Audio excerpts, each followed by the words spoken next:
Good morning बच्चों, आप सभी का कक्षा 8वीं में हार्दिक स्वागत। आज गणित में हम वैजिक राशियों का गुणनखंड प्रश्न संग्रह 6.2 का अध्ययन करेंगे। तो आइए हम देखते हैं 6.2। इसके पहले हम लोगों ने अध्ययन किया जो सूत्र के माध्यम से विस्तार सूत्र, उसके पश्चात वर्ग पद वाले व्यंजकों का गुणनखंड। आज जो हम पढ़ेंगे क्यू मतलब घन, जिसका घातांक घन या घातांक 3 है, उसका कैसे गुणनखंड ज्ञात करना है, इसको हम देखेंगे। पहले विस्तार सूत्र में देखिए।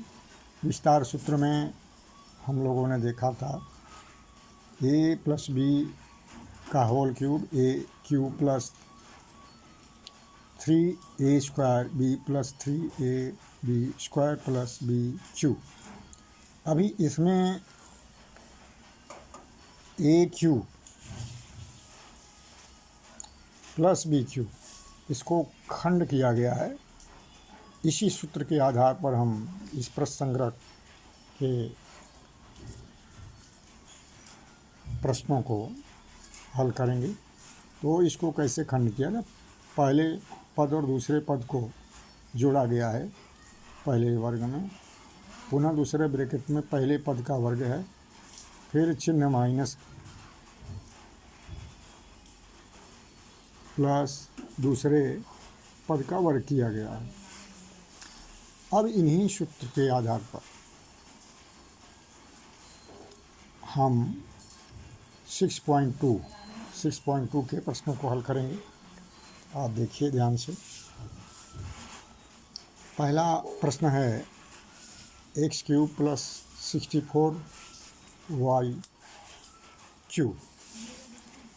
तो पहले जो पद है तो उनका हम गुणांक देखते हैं। तो गुणांक भी उसको हमें घन में ही परिवर्तित करना होता है कि किस संख्या का वो घन है।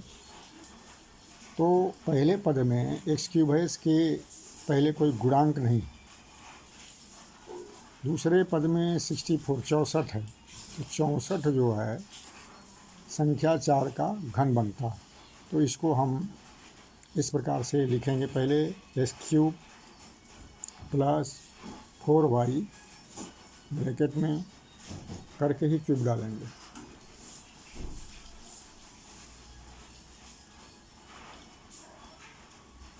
तो अब देखिए इस सूत्र को, ये सूत्र दिया गया है, इस सूत्र के आधार पर अब हम भर रहे हैं।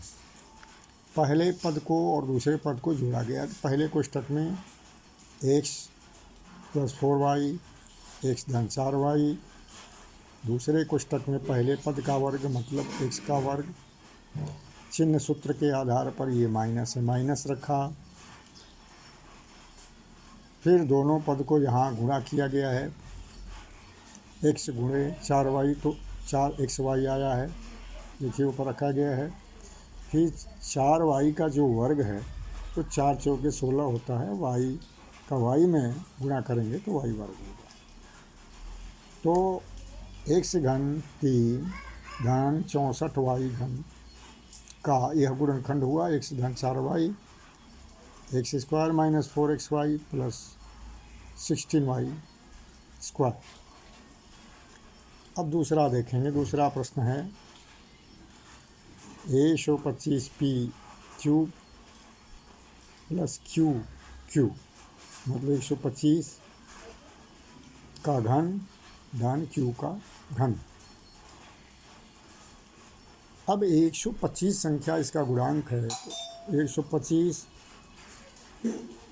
5 का वर्ग है, 5 का घन, 5 का घन है, और क्यूब यहाँ घन रखा गया। देखिए यहाँ पर रखा गया 5p का ये घन, इसको रखा गया है। फिर q का घन है। अभी सूत्र के आधार पर पहले पद को रखेंगे, धन कर दूसरे धन रखेंगे, फिर दूसरे पद को रखेंगे 5p धन q। दूसरे कोष्टक में आइए 5p का वर्ग ऋण पहला पद 5p गुणे दूसरा पद q धन दूसरे पद का वर्ग मतलब q।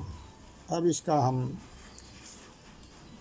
यहाँ पर नियोजन करते हैं 5p धन q पहले कोष्टक में, और 5 में 5 का गुणा हुआ 25, 5p वर्ग ऋण 5, ये इस दूसरे वाले पद में कोई अंक नहीं है, गुणांक नहीं है, तो संख्या 5 से कम 5, p में q का गुणा किया तो 5q प्लस q में q का गुणा होता है q, ये वर्ग हो गया। आइए तीसरे को हम देखते हैं 125 k का घन धन 27 m का घन। 125 ऊपर वाले में भी आया था, यह 5 संख्या का घन बनता है, और 27 जो है 3 का घन बनता है। तो इसको हम इस तरह से लिखेंगे 5k का घन, कोष्टक में ही रखेंगे इसको, धन 3m का घन बनता है, 3m का घन। अब इस सूत्र के आधार पर रखेंगे 5k धन 3m कोष्टक बंद, ये जो है धनु कोष्टक में रखेंगे पहले 5k का वर्ग ऋण पहला पद 5k गुणे दूसरा पद 3m धन छोटे कोष्टक में 3m का वर्ग करेंगे, धनु कोष्ट बंद करेंगे। अब पहले कोष्टक में 5k धन 3m कोष्टक बंद। अब इसका वर्ग करेंगे, 5 में 5 का गुणा किया 25 हुआ, k में k का गुणा किया k वर्ग हो गया, ऋण चिन्ह है तो ऋण चिन्ह रखेंगे, 5 में 3 का गुणा करेंगे 15 होगा, 3 5 15, k में m का गुणा होता है तो km हुआ, 3 में 3 का गुणा हुआ 9 हुआ, 3 3 9, और m का वर्ग करेंगे m होगा। बीच में ये धन चिन्ह है, सूत्र के आधार पर ये चिन्ह रखा गया। अब चौथे में थोड़ा सा देखिए, ध्यान दीजिए, इसमें 2l का घन है प्लस 432 m का घन। तो अगर दोनों पद में किसी संख्या का भाग जाता है तो उसको थोड़ा हम छोटा कर लेते हैं, संक्षिप्त कर लेते हैं, तो हमको वह गुणनखंड प्राप्त करने के लिए आसानी हो जाती है। तो 2 का दोनों पदों में भाग जा रहा है तो 2 का भाग गया, यहाँ कोष्टक लगा करके तो 2 बाहर आ गया कोष्टक पे, देखिए 2 से 2 डिवाइड हो गया है, l का घन हो गया। फिर 432 में 2 दूनी 4, 2 एकम 2, 2 छके 12, m का घन हो गया। अब इसी को हम सूत्र के आधार पर रखेंगे। पहला जो है l का घन है धन, ये 216 जो है संख्या 6 का घन बनता है, तो 6m का घन बनाएंगे। अब सूत्र के आधार पर बनेंगे 2, इसको धनु कोष्टक में रखिए, l धन 6m और l वर्ग ऋण पहले पद का गुणा और दूसरे पद का गुणा, मतलब पहला पद l, दूसरा पद 6m धन दूसरे पद का वर्ग करेंगे 6m स्क्वायर, धनु कोष्ट बंद करेंगे यहाँ पर। अब यहाँ जो है 2 अपनी जगह पर है, अभी हमें यहाँ सुनियोजित करके रखना है, l धन 6m कोष्टक बंद।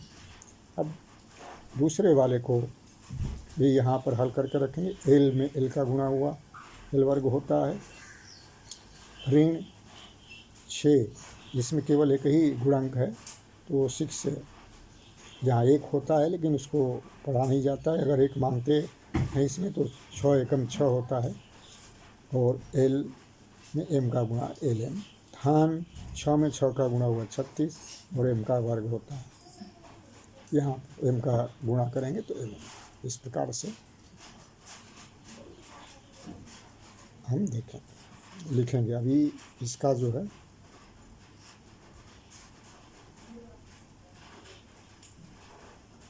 गुणनखंड ये बन। ओके, अब इसी आधार पर प्रश्न संग्रह के शेष प्रश्नों को आप हल करें।